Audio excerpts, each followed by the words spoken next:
Assalamu alaikum dear students, how are you all? I hope all of you will be fine with the blessing of Allah Almighty. Welcome to my channel Poly Subject Lectures. Students, आज के इस video में मैं discuss करूँगी Hamlet play by William Shakespeare, जो कि बहुत ही important play है। तो लेट्स स्टार्ट। सबसे पहले मैं थोड़ा सा इंट्रोडक्शन दूंगी विलियम शेक्सपियर का, इतना ज़्यादा ब्रीफ नहीं जाऊंगी, डिटेल में नहीं जाऊंगी बिकॉज पहले मैं वीडियो जो है वो अपलोड कर चुकी हूँ। सो स्टार्ट करते हैं। William Shakespeare was a prolific writer during Elizabeth and Jacobian as. वो एक प्रोलिफिक थे, मल्टी टैलेंटेड जो है राइटर थे एलिजाबेथ और जैकोबियन एज के दौरान।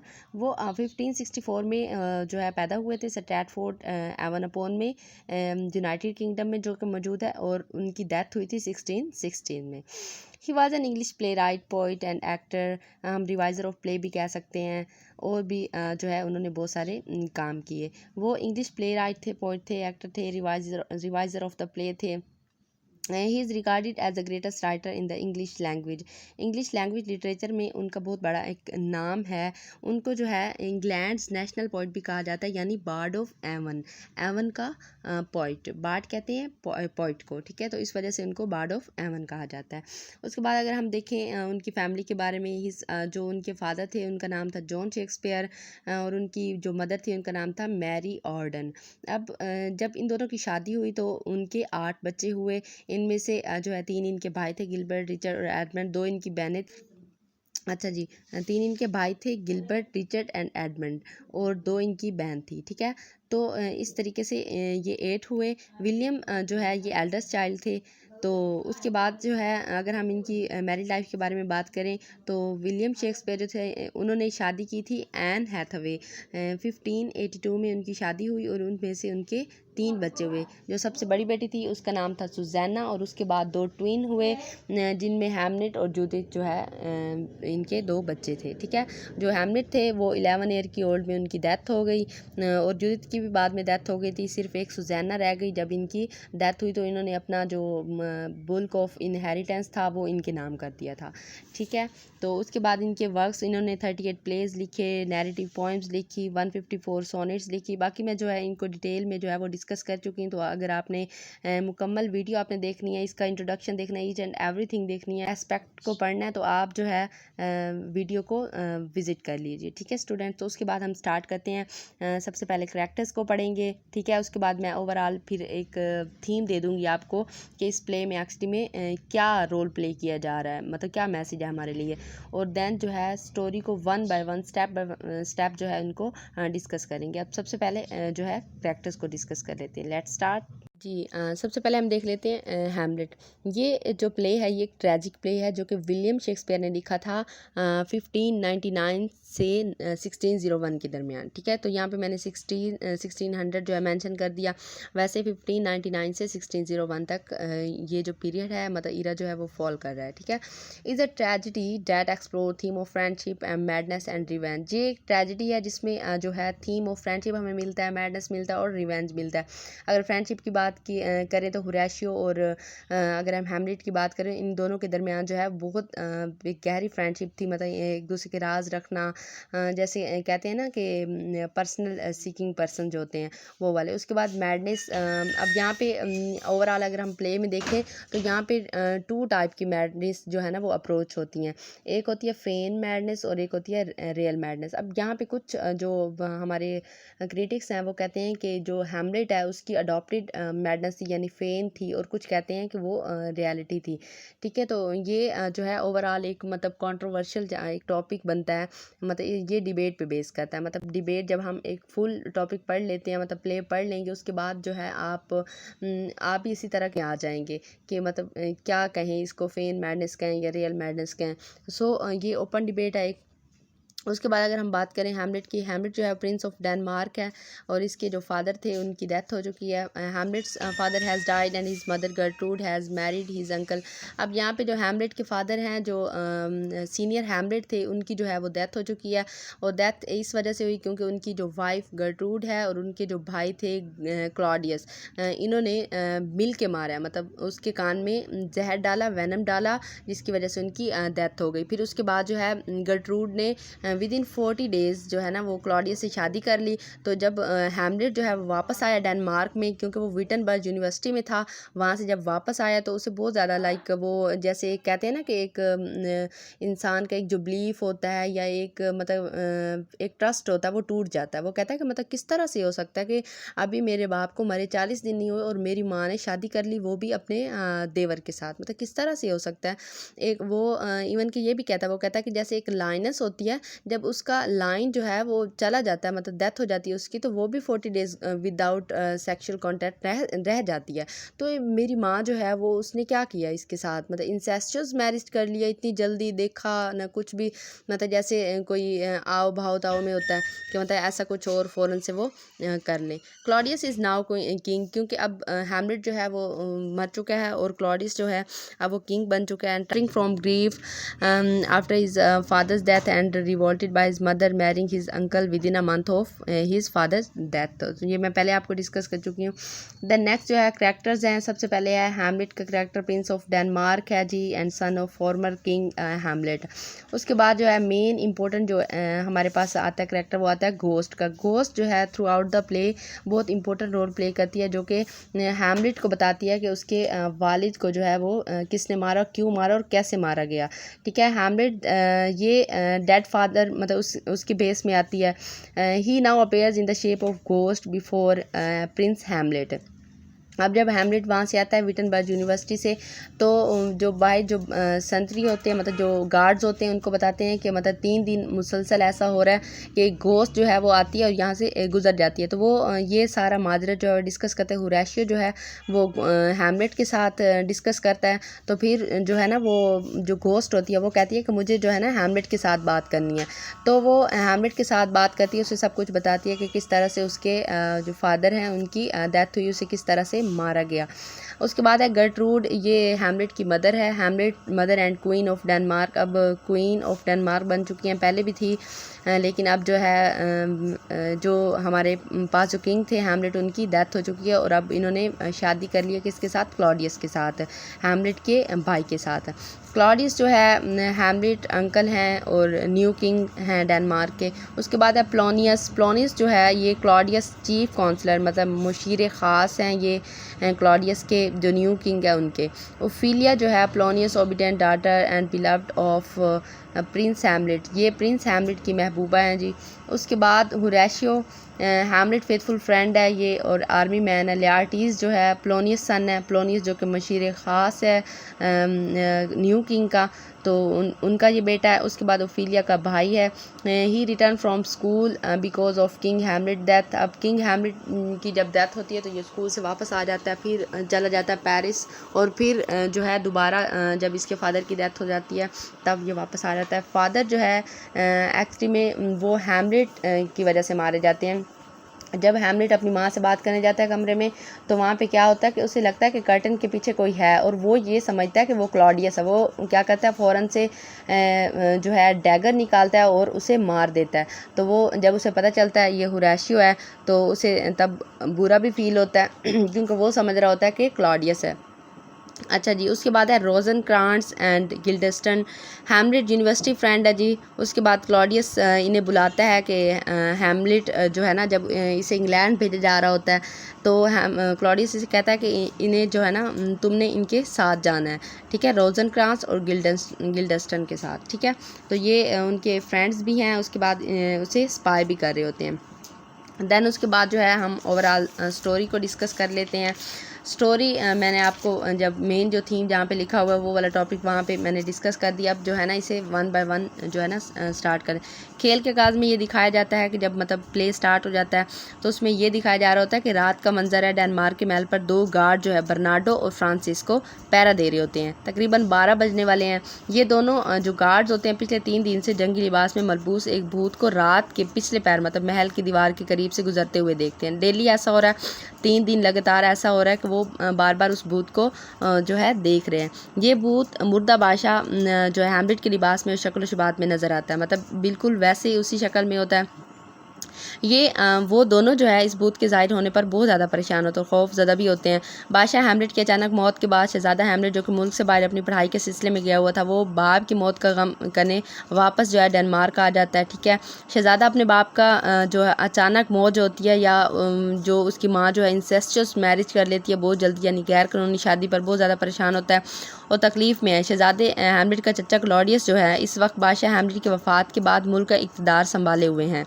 इसने शहज़ादे हैमलेट की माँ यानी अपनी भाभी से शादी कर ली। ईसाईयत में अगर देखा जाए तो भाई की बेवा के साथ शादी करना हराम है, लेकिन इन्होंने कुछ भी नहीं देखा, मतलब रूल्स एंड रेगुलेशन क्या है, हमारा रिलीजन क्या कहता है, इस चीज़ को बिल्कुल डिनाई कर दिया, बिल्कुल इग्नोर कर दिया और इन्होंने जो है एक दूसरे के साथ शादी कर ली। मगर इसने अपने भाई की वफ़ात के थोड़े ही अरसे बाद अपनी भाभी से शादी कर ली।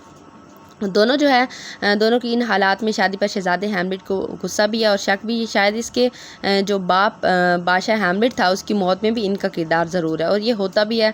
मतलब बाद में जब घोस्ट आती है तो उसे सारा कुछ बताती है, तो यकीनन यही उसका मर्डर करते हैं। यही वजह कि जब शहज़ादे का चचा क्लॉडियस जो है उसे अपने बाप की मौत का मज़ीद गम करने से मना करता है। मतलब वो कहता है कि तुम क्या ब्लैक कपड़े पहने हुए हो और गम से निढाल हो, तुम मतलब जाओ रेडी हो जाओ, मतलब अपने जो है पास्ट को छोड़ो, तमाम चीज़ें जो होना था वो हो गया, जो ऐसा करने से इनकार कर देता है। ठीक है, शहज़ादा हैमलेट को अपने बाप की वक्त और अजीब मौत का बहुत ज़्यादा दुख होता है। वो इस दुख में बहुत ढाल होता है और हर वक्त मातम की हालत में स्याह लिबास ज़ेब तन किए रखता है। शहज़ादा हैमलेट जो है वो अपने बाप की बेवक्त जो है मौत के गम में घुलता जा रहा होता है और अपने जो है गमो गुस्से में इजाफा होता जा रहा होता है। इसी दौरान जो है उसका दोस्त हुरैशियो, जो कि फ़ौज का सरबराह भी और शहज़ादे हैमलेट का क्लास फेलो भी जो होता है, वो उसे बताता है कि पिछली 3 रातों से मुसलसल पहरा देने वाले जो गार्ड्स संतरी हैं, जो बादशाह हैमलेट की रूह को महल की दीवार के साथ चलते हुए देखते हैं। वो शहज़ादे को राज़ी करता है कि इसके बाप की रूह के पास इसलिए ज़रूर कोई ना कोई पैगाम तो है, वो 3 दिन से मुसलसल जो है पेर हो रही है, तो कुछ ना कुछ करना चाहिए। और ये कि हैमलेट को उसके साथ रात के अंधेरे में उस भूत की आमद का इंतज़ार करना चाहिए। वो खूनी भूत जो होता है यकीनन इसके बाप हैमलेट का अक्स है। बस जो हैमलेट है उसका दोस्त हुरैशियो रात के वक्त पहरा देते हैं ये जानने के लिए कि वो भूत क्यों ज़ाहिर होता है। ये भी ख्याल पाया जाता है कि किसी भी शख्स की रूह उस वक्त ज़ाहिर होती है जब वो अपनी मौत के वक्त कोई ना कोई जो गैर मुकम्मल होता है, नामुकम्मल जो काम होता है वो छोड़ गया हो, या फिर उसकी रूह इसलिए भी ज़ाहिर होती है कि वो कोई खुफिया मालूमात देना चाहती है। अब यहाँ पे अगर देखा जाए तो वो खुफिया मालूमात देना चाहती है। ठीक है, रात के दौरान जब पहरा दे रहे होते हैं तो मुर्दा बादशाह हैमलेट की रूह दोबारा ज़ाहिर हो जाती है। वो इस खौफ के आलम में वो शहज़ादे हैमलेट को अपनी तरफ बुलाती है। हुरैशियो के रोकने के बावजूद वो रूह से अपनी तरफ जो है वो बुलाती है। शहज़ादा हैमलेट जो है वो रूह के पीछे पीछे जो है दौड़ता चला जाता है। काफ़ी फासले पर जाकर वो रूह जो है वो रुक जाती है और बताना शुरू करती है कि हैमलेट और हुरैशियो दोनों उस मुर्दा जो बादशाह था उसकी रूह की बात सुनते हैं। ये रूह उन्हें बताती है कि किस तरह से उसके भाई शहज़ादे हैमलेट के चचा ने पहले ही उसकी जो बीवी थी, इसकी बीवी और शहज़ादे हैमलेट की माँ जो गर्ट्रूड है उसको अपने जाल में फंसाया और फिर उन दोनों ने मिलकर उसको कत्ल कर दिया। क्लॉडियस ने बादशाह हैमलेट को बाग में सोते हुए उसके कान में जहर डाल दिया और ये मशहूर कर दिया कि उसे सांप ने डस लिया है। अच्छा जी, हैमलेट ये सारे इंकशाफात सुनकर हैरान रह गया, बल्कि उससे जो है ये भी ज़्यादा हैरत हुई जब बादशाह हैमलेट की रूह ने शहज़ादे हैमलेट को ये ज़िम्मेदारी सौंपी कि वो उसके कत्ल का बदला ज़रूर लेगा। मगर शहज़ादे को ये भी खबर किया कि अपनी माँ गर्ट्रूड जो है उसको कोई नुकसान नहीं पहुँचाएगा, क्योंकि उस गुनाह का बदला उसे खुदा की तरफ से मिलेगा। ठीक है, मतलब वो उसे रोक देता कि अपनी माँ को कोई नुकसान नहीं पहुँचाएगा, सिर्फ उसने जो बदला लेना वो किससे लेना, क्लॉडियस से लेना। ठीक है, अच्छा, अब शहज़ादा हैमलेट जो है वो एक अदीब और पढ़ा लिखा इंसान है। वो अपने आप को कोई सिपाही या कोई रुकन तो नहीं समझता था, मगर उसके बाप की रूह की तरफ से उस पर ये तमाम जो इंकशाफात जो है ज़ाहिर किए, उस पर जो है ये जिम्मेदारी आयद करना कि उसकी मौत का बदला लेना, ये चीज़ शहज़ादे के लिए यकीनन बहुत ज़्यादा ज़हनी कशमकश का बाइस है। वो हुरैशियो से ये हलफ लेता है कि जो कुछ उसके बाप की रूह ने कहा उसका जिक्र जो है वो कभी किसी के सामने नहीं करेगा, मतलब ये बात राज में रखेगा, किसी को नहीं बताएगा। हैमलेट जो है खुद कई दिन तक परेशान रहता है कि वो आखिरकार किस अंदाज में इस रूह की मालूमात की तस्दीक करे, वो अपने बाप की मौत का बदला ले। अब वो मतलब देखा जाए तो उसके माइंड में अब 2 चीज़ें चल रही थी कि ये जो रूह आई है मतलब ये सही कह रही है या नहीं कह रही है। वो कहता है कि अगर फॉर एग्ज़ाम्पल क्लॉडियस जो है उसने कत्ल नहीं किया तो वो उसे मार बैठे, तो फिर वो खुदा के सामने क्या जवाब देगा। तो वो इस चीज़ को तस्दीक करने के लिए, मतलब रूह की जो मालूमात है उसको तस्दीक करने के लिए वो बहुत ज़्यादा डिले भी करता है। अपनी माँ और चाचा के ख़िलाफ़ नफ़रत और अपनी बदला लेने की ज़िम्मेदारी के दरमियान शहज़ादा हैमलेट बहुत मुख्तलिफ और बदले हुए अंदाज में काम करना शुरू कर देता है। मतलब फ़ेन मैडनेस अडॉप्ट कर लेता है, मतलब पागल होता नहीं है लेकिन पागल दिखाई देता है। शहज़ादा हैमलेट जो है मुल्क के वज़ीर आज़म पोलोनियस की बेटी ओफिलिया से बहुत ज़्यादा जो है वो मोहब्बत करता है। ओफिलिया भी शहज़ादे के इश्क में मुब्तला होती है। अच्छा, हैमलेट ने अपने बाप की मौत की हकीकत को जानने के लिए उसको अपने आप को अपने दुश्मन चचा से बचाने के लिए झूठ मूठ के पागलपन का रूप अपना लिया होता है। इसी रूप में वो अपनी महबूबा ओफिलिया के कमरे में दाखिल हो जाता है और अजीबोगरीब हरकतों की मदद से अपने आप को पागल साबित करता है। वो इस वजह से क्योंकि मतलब ओफिलिया के जो फादर थे वो क्लॉडियस के मुशीर ख़ास थे। तो जैसे जैसे मतलब इसके सामने वो ओफिलिया के सामने जैसे वो अडॉप्ट करेगा, ओफिलिया अपने बाप को बताएगी और वो जो बाप है वो क्लॉडियस को बताएगा, जिसकी वजह से उन्हें पता लगेगा वो पागल हो गया, लेकिन इन रियल वो पागल नहीं था। ठीक है। अच्छा, वो ना अजीब गरीब हरकतें इस वजह से कर रहा था क्योंकि वो अपने आप को पागल साबित कर सके। हैमलेट की इन फजूल हरकतों की खबर ओफिलिया अपने बाप पोलोनियस को देती है। पोलोनियस अपनी बेटी ओफिलिया को हैमलेट से दूर रहने का मशवरा देता है कि तुम उससे दूर रहना, क्योंकि उसे ये यकीन हो चला है कि हैमलेट जो है वो हकीकत में पागल हो चुका है। मगर हैमलेट की ये फेक मैडनेस के बारे में सिवाय उसके करीबी दोस्त हुरैशियो के किसी को ज़रा बराबर भी इल्म नहीं है, सिर्फ हुरैशियो ही जानता है। ठीक है। पोलोनियस हैमलेट जो है उनकी मजनूना जो हरकतों के बारे में क्लॉडियस को बताता है। क्लॉडियस को ये शक है कि हैमलेट जो पागलपन का रूप धार कर उसके खिलाफ कोई खेल खेल रहा है, जबकि पोलोनियस का ख्याल है कि हैमलेट की मौजूदा जो हालत है वो ओफिलिया की मोहब्बत की वजह से है। क्लॉडियस जो है हैमलेट की मौजूदा हालत को अपने तख्त के लिए जो है वो ख़तरा समझते हैं और वो इंतहाई कंद जहीन दरबारियों रोज़नक्रांट्ज़ और गिल्डस्टन को ये भी फ़र्ज़ सौंपता है कि वो शहज़ादे की जासूसी करें। वो ये जानने की कोशिश करता है कि क्या शहज़ादा वाकई ही अपने प्यारे बाप के मौत के गम में पागल हो चुका है या जानबूझकर पागल बनकर मतलब उन्हें धोखा देकर उनके इक़्तिदार के लिए ख़तरा है। मगर जो है हैमलेट सब की चालों को फ़ौरन समझ जाता है, ये भी जान जाता है कि उसके पीछे क्या पहेली है, इसलिए वो उन पर तंज भी करता है। बहुत जल्द हैमलेट को ये मालूम हो जाता है कि तमाम लोगों समेत ओफिलिया भी बादशाह क्लॉडियस और मुकल्ला गुड्रूड मतलब उन सबको मिला के जासूसी कर रही है उसकी। अगर ओफिलिया हैमलेट से बहुत ज़्यादा मोहब्बत करती है, मगर वो बेवकूफ़ लड़की है जो अपने बाप की हैमलेट के साथ होने वाली सारी गुफ्तगू बता देती है। और हैमलेट उस पागलपन का जो है सदमा जिस कदर ओफिलिया को है शायद ही पूरी सल्तनत में किसी को हो, मगर वो अपनी नादानी में हैमलेट की सब बातें अपने बाप और अपने भाई लेयर्टीज़ को बताती रहती है, जो उसे हैमलेट से हमेशा दूर रहने का ही मशवरा देते हैं। अच्छा, शेक्सपियर अगर हम देखें तो शेक्सपियर जो है वो हमें ये बताता है कि हैमलेट हर वक्त अपने बाप की मौत और उसका बदला लेने की सोच में घिरा रहता है।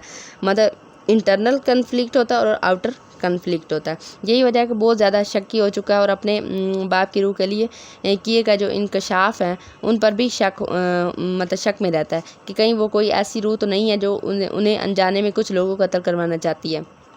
हैमलेट जो है एक सुलझा हुआ पढ़ा लिखा आदमी है जो उसे कत्ल कोई ऐसी रूह तो नहीं है, मतलब उन्हें पढ़ा लिखा आदमी है जो उसे कत्ल जैसे जुर्म से शदीद नफ़रत है, मगर उसे उसके बाप की रूह ने उसे चचा क्लॉडियस के कत्ल की जिम्मेदारी सौंपी है। मगर वो रूह के अल्फाज किसी तरह से तस्दीक चाहता है ताकि वो किसी तरह भी किसी ऐसे अमल में मुब्तला ना हो जिसकी वजह से वो बेगुनाह लोगों को कत्ल कर बैठे। खेल का आगाज़ होता है। अच्छा, उसके बाद जो है इन सोचों में गुमसुम हैमलेट को एल्सिनोर के इलाके से कुछ ड्रामा एक्टर आकर मिलते हैं। हैमलेट इन अदाकारों से इसरार करता है कि वो उसका एक लिखा हुआ ड्रामा जो है दरबार में पेश करे। अब यहाँ इसकी पहली पीढ़ी है कि वो अब मालूम करेगा कि ये सच में जो मतलब रूह जो है वो आती है वो सच में है कि या फिर वो उससे सिर्फ महज कत्ल ही करवाना चाहती है। दरअसल ये सारा ड्रामा जो है वो बिल्कुल इसी किस्म के कत्ल पर मुबनी होता है। ठीक है, जो कि उसके चचा और उसकी माँ ने अडॉप्ट किया था। ठीक है। अच्छा, इसे यकीन है कि अगर क्लॉडियस और उसकी माँ गर्ट्रूड ने वाकई ही ये कत्ल किया है तो वो अपने किए गए करतूत को ड्रामे की शक्ल में देखकर परेशान हो जाएंगे और यूँ उनके चेहरों पर मौजूद लिखे हुए जुर्म से ये बात वाज़ेह हो जाए कि वो दरअसल वही ही कातिल हैं। खेल का आगाज़ होता है जी, वो जो है मान जाते हैं कि उसी स्क्रिप्ट को ही वो प्ले करेंगे। तमाम दरबारी और उसका चचा क्लॉडियस जो होता है जो न्यू किंग होता है, उसकी माँ माँ भी उसको देखने के लिए वहाँ मौजूद होती है। हैमलेट अपने दोस्त होरेशियो की ड्यूटी लगाता है कि वो उसके जो चचा है और माँ के चेहरे के तासुरात को गौर से पढ़े, जैसा कि क्लॉडियस ने सोते हुए अपने भाई के कान में जहर डाल दिया था। इसी किस्म का एक सीन दिखाया जाता है और उसे देखते ही क्लॉडियस के चेहरे का रंग उड़ जाता है, क्योंकि इन रियल उसने कत्ल किया होता है और वो हैमलेट के कलमात को जो कि ओफिलिया की गोद में सर रख कर ड्रामा देखते हुए देता है। उनसे परेशान होकर उठकर चला जाता है जो मतलब क्लॉडियस होता है। ड्रामे की इस तमाम तर परफॉर्मेंस के दौरान हैमलेट ओफिलिया के कदमों में बैठकर अपना सर जो है उसकी गोद में रख कर बैठ रहता है। ये सब कुछ वो अपने आप को लोगों की नज़र में पागल साबित करने के लिए करता है। इसी ड्रामे के बाद गर्ट्रूड अपने बेटे को अपने कमरे में बुलाती है जब हैमलेट अपनी माँ से महव जो है गुफ्तगू है। इसी दौरान क्लॉडियस के कहने पर पोलोनियस जो है पर्दे के पीछे जो है वो छुपा इन दोनों की बातें सुन रहा होता है कि क्या बातें हो रही हैं। जल्द ही माँ बेटे में सख्त तरीन अल्फाज का तबादला होता है। इस अल्फाज को सुनकर पोलोनियस जो है वो गार्ड्स को बुलाता है। उसकी आवाज़ सुनकर हैमलेट समझता है कि पर्दे के पीछे क्लॉडियस छुपा हुआ है। वो उसी सोच के साथ ऊपर जो है जो पर्दे हैं उनके पार से खंजर मार देता है। हैमलेट इस कदर जोश में आ चुका है कि वो अपनी माँ को भी नुकसान पहुँचा सकता है। इसी दौरान जो है हैमलेट की बाप की रूह जो है वो दोबारा वाज़ेह होती है, दोबारा ज़ाहिर हो जाती है, मगर वो सिर्फ और सिर्फ हैमलेट को नज़र आ रही है और गर्ट्रूड को हरगिज़ नज़र नहीं आती। हैमलेट की बाप की जो रूह है उसे एक बार फिर याद दिलाती है कि उसने अपनी माँ को कोई नुकसान नहीं पहुँचाना, बल्कि उसका मकसद क्लॉडियस से बदला लेना। यानी उसने स्टार्ट में भी रोका था कि उसने जो है अपनी माँ से बदला नहीं लेना, ठीक है, वो उसका खुदा जाने और वो जाने, मतलब कुदरती तौर पर नेचुरल ही उसका जो है तबाही का बाइस बनेगी, ठीक है। एक नए अज़्म के साथ हैमलेट जो है खंजर लेकर जब अपने चाचा कमरा में जाता है तो जाता है तो वहाँ क्या देखता है कि उसका चचा जो है वो नमाज़ पढ़ रहा होता है। अगर चाहे उस वक्त कोई भी नहीं देख रहा होता वो उसे बड़ी आसानी से कत्ल कर सकता है, मगर हैमलेट के जहन में ये सोच आती है कि अगर उसने इस हालत में उसे कत्ल कर दिया तो वो सीधा जन्नत में जाएगा, क्योंकि वो नमाज़ पढ़ रहा है, ठीक है। क्योंकि ये रिलीजन पे बहुत ज़्यादा मतलब फोकस करता है, हर चीज़ को रिलीजन में जब उसके सामने एक रूह आ रही है, मतलब वो उसे बता रही है, सब कुछ इंकशाफ उसके सामने कर रही है, लेकिन फिर भी वो उसको कंफर्म करने में लगा हुआ। क्यों? क्योंकि वो रिलीजन पे बहुत ज़्यादा फोकस कर रहा है, मतलब रिलीजन को साथ लेके चलता है। अब वो क्या कर रहा है, उसके पास मौका भी था, कोई देख भी नहीं रहा था और वो भी नमाज में महव था, मतलब मशगूल था। तो अब क्या हुआ, उसने नहीं मारा। क्यों? वो चाहता था अगर मैं इसको इस हालत में मार दूंगा तो ये सीधा जन्नत में चला जाएगा और यूँ एक कातिल को सज़ा मिलने के बजाय उसके सर पर जो है वो खून आ जाएगा, ठीक है। ये सोच ज़्यादा के पुख्ता इरादे पर जो कि अब वो उसे कत्ल कर देगा पानी फेर देती है, ठीक है। वो चाहता है कि वो क्लॉडियस को इस वक्त जो है कत्ल करे जब कोई ऐशी या गुनाह काम करने में मसरूफ़ हो, यानी जैसे शराब पीने में या डांस में, इस तरह की तमाम चीज़ों में, जो ऐसे काम जो कि उसे जन्नत में ना ले जाए, ठीक है, होता, ताकि वो सीधा जहन्नम वसल हो जाए, ठीक है। इन तमाम बातों को सोचने के लिए वो अपने बदला लेने के इरादे को फिर किसी लम्हे पर टाल देता। अब यहाँ पे अगर हम देखें तो जो अगर कहते हैं कि वो जो है पागल है, लेकिन यहाँ पे तो हमें बिल्कुल लग रहा है ना कि एक समझदार जैसे एक पर्सन वो एक छोटी छोटी बात का ख्याल रख रहा है। अब चाहे तो वो अपने चाचू को मार सकता था, लेकिन उसने नमाज में नहीं मारा। उसने कहा मैं उस वक्त मारूंगा जब कोई ना कोई ऐसी या गुनाह वाले काम में मसरूफ़ होगा। तो यहाँ से ऐसे लगता है कि वो पागल नहीं है, ठीक है, वो उसकी जो मैडनेस है वो अडॉप्टेड है, फेन मैडनेस है, ठीक है, सिर्फ अपने कातलों तक पहुँचने के लिए। क्लॉडियस को अब जो है ये यकीन हो जाता है कि हैमलेट उसके इक़्तिदार के लिए सबसे बड़ा ख़तरा है, इसलिए वो अपनी बीवी गर्ट्रूड से मशवरा करता है कि क्यों ना हैमलेट को इंग्लिस्तान हवा की तब्दीली के लिए भेज दिया जाए, उससे उसकी तवज्जो भी हटेगी और वो ठीक भी हो जाएगा। इसके अलावा अब चौका पोलोनियस जो है वो इस कत्ल में हैमलेट मुलव्वस है, इसलिए ये भी ज़रूरी है कि अवाम और लोगों को इस बात का पता न लगने दिया जाए कि पोलोनियस की मौत किसके हाथों वाक़ है। बस ये फैसला किया जाता है कि जल्द अज जल्द जो है ना हैमलेट को इंग्लिस्तान भेज दिया जाए। अब क्या होता है, रोज़नक्रांट्ज़ और गिल्डेस्टर्न को ये काम सौंपा जाता है और हैमलेट को यहाँ से निकाल कर ले जाएं, मतलब यहाँ से अपने साथ वो ले जाएं, कहाँ, इंग्लिस्तान। साथ ही साथ जो है क्लॉडियस जो है वो खुफिया तौर पर ये अहकामात भी जारी कर देता है कि जो ही मौका मिले हैमलेट का काम तमाम कर दिया जाए और इन दोनों जो अफराद जो इसके साथ जा रहे हैं उनको एक ख़त भी देता है। उन्हें कहता है कि इंग्लिस्तान के बादशाह को दो, और उस ख़त में क्या लिखा होता है कि हैमलेट को मौत के घाट उतार दिया जाए। अच्छा, अब हैमलेट भी बहुत चालाक होता है, बहुत समझदार होता है है। अब यहाँ पे भी एक और हमें प्ली मिल जाती है स्ट्रॉन्ग कि उसकी जो मैडनेस थी वो अडॉप्ट थी। सफ़र के दौरान जब हैमलेट को अपने चचा क्लॉडियस के मकरूह मंसूबों का इल्म हो जाता है तो उसने उसे इंग्लिस्तान महज इसे कत्ल करवाने के लिए भेजा। उसे पता चल जाता है, वो बहुत चालाकी के साथ क्लॉडियस के वो अहकामात का ख़त जिसमें हैमलेट के इंग्लिस्तान में पहुँचने पर उसे कत्ल कर देने का कहा जाता है, वो क्या कहता है, उस ख़त को तब्दील कर देता है और उस ख़त में जो हैमलेट की जगह उन 2 सफ़ीर जो उसके साथ जा रहे होते, कौन कौन, रोज़नक्रांट्स और गिल्डस्टन जो इनके साथ जा रहे होते, अपना नाम रेज़ कर देता है और उनका लिख देता है। अब क्या होता है, अब इन दोनों ने मर जाना है। ठीक है। अच्छा, जब हैमलेट को बैरी जहाज़ पर ले जाया जा रहा होता है तो उसने देखा कि नॉर्वे की फ़ौज का सरबराह कई हज़ार मील का फ़ासला जो है वो तय करके अपने दुश्मन से इंतकाम लेने जा रहा होता है। अब क्या होता है, इस फ़ौज का जो सरबराह होता है वो फोर्टनब्रास था। कभी फोर्टनब्रास जो है के बाप को हैमलेट के बाप के हाथों बहुत सारे इलाकों की हुक्मरानी से हाथ धोने पड़े थे। अब फोर्टनब्रास जो है उसके वालिद ने अपने बेटे को ये जिम्मेदारी आयद की थी, जैसे हैमलेट को उसने जिम्मेदारी आयद किया उसकी गोश्त की फॉर्म में कि तुम जो है ना वो मेरा बदला लोगे। तो वो क्या कहता है, वो उसके साथ होने वाली तमाम ज़्यादतियों का बदला ज़रूर लेगा। फोर्टनब्रास का वालिद कहता है उसे। ठीक है। फोर्टनब्रास जो है वो एक नर्म नाज़िक शख्स किस्म का इंसान था, जैसे हैमलेट लगा ले अपने बाप के साथ किए गए वादे को पूरा करने के लिए अपनी फ़ौज के लिए आगे बढ़ रहा था। ठीक है, मतलब बगैर पुरखतर, बगैर किसी डेंजर के। हैमलेट ये सब कुछ देख कर अपने आप को काबिल शर्म महसूस करता है कि मतलब उसके बाप ने उसको हुक्म दिया है कि वो भी ऐसा करे, लेकिन वो क्या कर रहा है, वो तो उस पर पूरा ही नहीं उतर रहा। मतलब वो तो अभी तक जो है 1 मंथ गुजर गया है और अभी तक वो जो है अब बदला लेने से कासिर है। वो अपने आप को एक बुज़दिल और कम हिम्मत करार देता है जो कि अपने बाप के कातिल से बदला तक नहीं ले सकता। अब क्या होता है, इस मौके पर हैमलेट जो है वो खुद कलामी का शिकार हो जाता है, यानी साइलोलॉजीज़ अगर हम पढ़ें, ठीक है, वो अपने आप को लानत मुलामत करता है और अपने आप को एक काबिल नफ़रत और हकीर करार देता है। ठीक है। अच्छा, उसके बाद अगर हम बात करें इसकी हैमलेट की महबूबा के बाद, जो इसकी महबूबा है ओफिलिया, ठीक है, लव वन जो है अपने बाप के बेवक्त, क्योंकि अब हैमलेट के हाथों मर गया वो बेवक्त और अपने आशिक के हाथों मौत पर पागल हो जाती है। ठीक है, सॉरी पागल में क्या, पागल, ठीक है, पागल हो जाती है। एक तरफ बाप की मौत का काम है तो दूसरी तरफ मोहब्बत के खो जाने का, क्योंकि अब उसे पता है, क्योंकि उसका भाई जो लियार्टिस है वो बिल्कुल उसे जो है नहीं कहेगा कि तुम अपने जो है लवन से मिलो, क्योंकि अब उसे तो बहुत ज़्यादा नफरत हो चुकी है, क्योंकि उसके बाप को उसी ने मारा है। ये नर्म नाज़िक और एहसास लड़की आखिरकार अब इतने सारे गमों को सामना कैसे कर सकती थी, तो इसी सोच पे वो पागल हो जाती है और अब एक पागल हालत में महल में सारा दिन फिरती रहती है, अपने बाप की कब्र पर बैठे आंसू बहाती रहती है और अपनी मोहब्बत की नाकामी का दर्द सहती रहती है।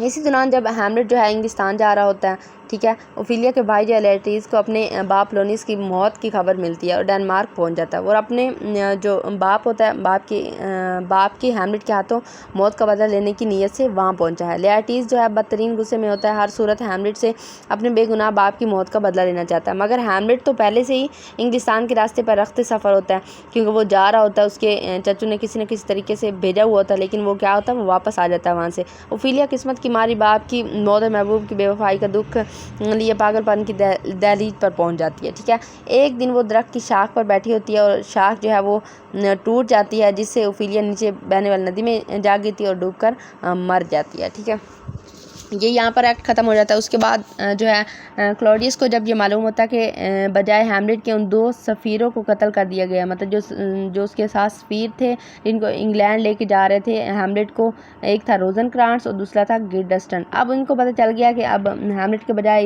ये 2 सफ़ीर जो है वो मर चुके हैं, उनका कत्ल कर दिया गया और हैमलेट जो है वो जिंदा सलामत वापस आ रहा है, तो उसे बहुत ज़्यादा परेशानी होती है, बेचैनी का सामना होता है।